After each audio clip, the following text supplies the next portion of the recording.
Les aficionados du ballon rond le savent bien, le Japon n'est pas réputé pour être une grande nation de football. Pourtant, certaines performances très récentes donnent furieusement envie de contredire cette affirmation.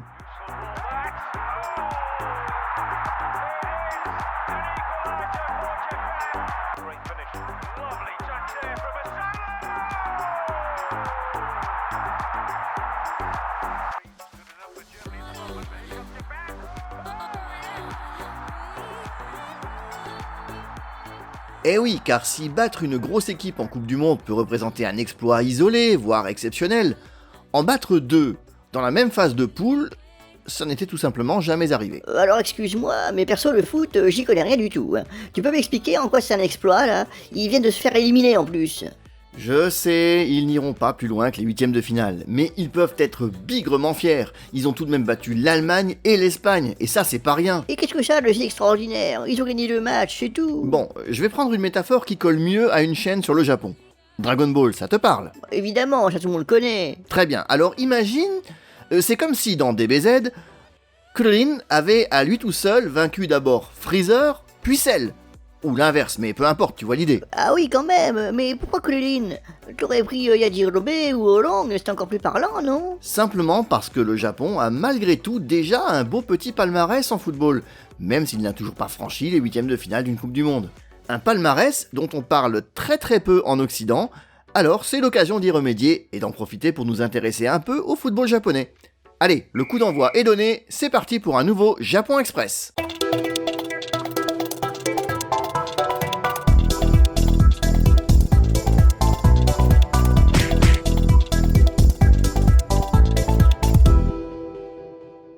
Le foot est sans doute un des sports les plus populaires au monde.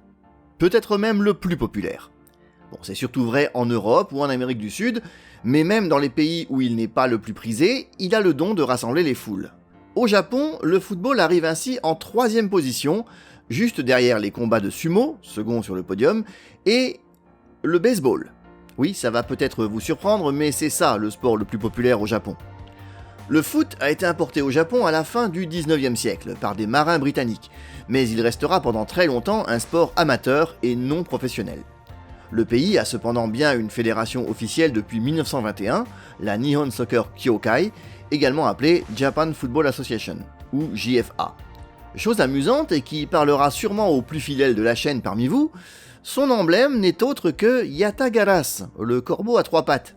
Mais si, rappelez-vous, celui-là même qui a guidé Jinmu à travers le Yamato. Oh non, c'est pas vrai, pas ici, pas encore. Mais c'est quand même pas ma faute à moi s'ils ont choisi ça comme emblème.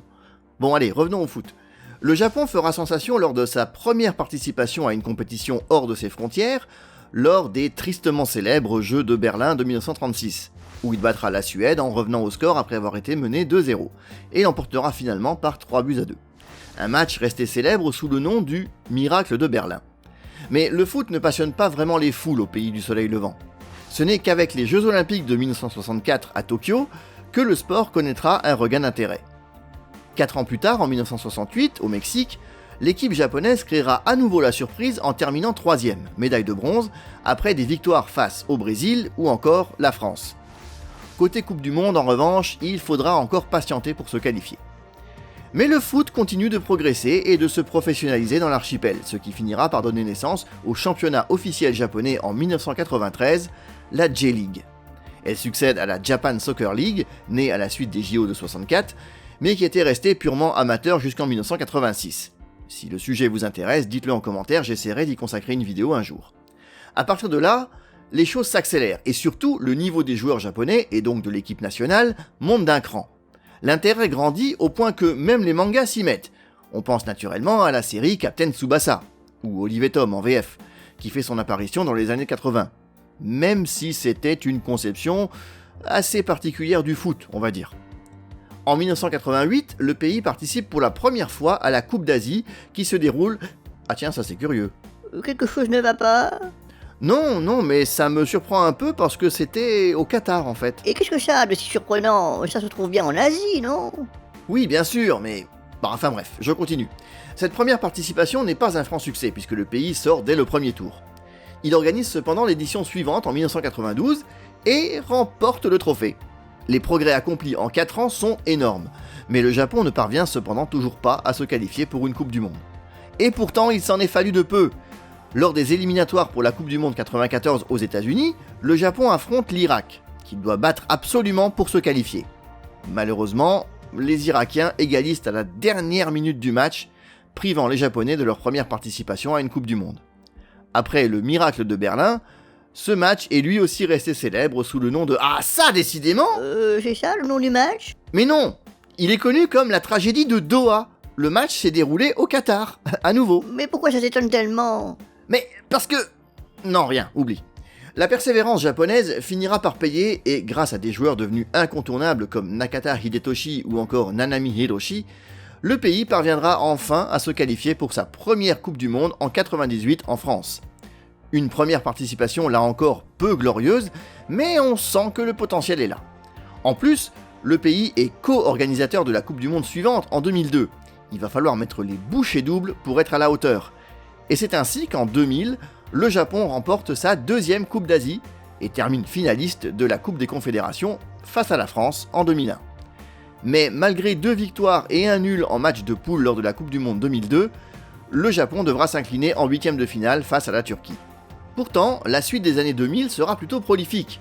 Le Japon remportera ainsi 2 autres Coupes d'Asie en 2004 et 2011 et sera finaliste malheureux en 2019 face au nom d'un chien. Pardon, ça m'a échappé. Face au Qatar, également pays organisateur, comme en 2011. Durant ces 2 dernières décennies, le pays s'est en outre systématiquement qualifié pour chaque Coupe du Monde depuis 1998, réussissant à se hisser en 8e de finale une seconde fois en 2018, où l'équipe, sans doute victime de sa trop grande naïveté à l'époque, est éliminée par la Belgique au terme d'un match épique. Match qui, lui, n'a pas reçu de surnom, mais qui est resté dans les annales des 2 pays, car la Belgique, menée 2-0 à la mi-temps, était parvenue à retourner la situation en fin de match et à l'emporter 3-2, donnant du même coup l'occasion aux consultants de la RTBF, la télévision belge, de devenir un véritable mème dans son pays grâce à cette fameuse phrase « Je l'ai dit, bordel ! Je l'ai dit !» Depuis les années 70, l'intérêt pour le foot au Japon n'a cessé de croître, et le pays affiche désormais une ambition claire, devenir champion du monde avant 2050. La Coupe du Monde 2018 aura également permis au monde entier de découvrir le côté immensément respectueux des supporters japonais, avec ces images restées célèbres où ils nettoient les travées du stade après le match. Une image que l'on a déjà revue cette année 2022 au Qatar et qui commence apparemment à faire des émules puisque d'autres supporters, comme les Sénégalais par exemple, s'y mettent également. Une bien belle image, et on va pas se mentir qu'on aurait bien aimé revoir encore jusqu'à la fin de la compétition. Malheureusement, il faudra encore patienter pour voir le Japon dépasser le stade des 8e de finale.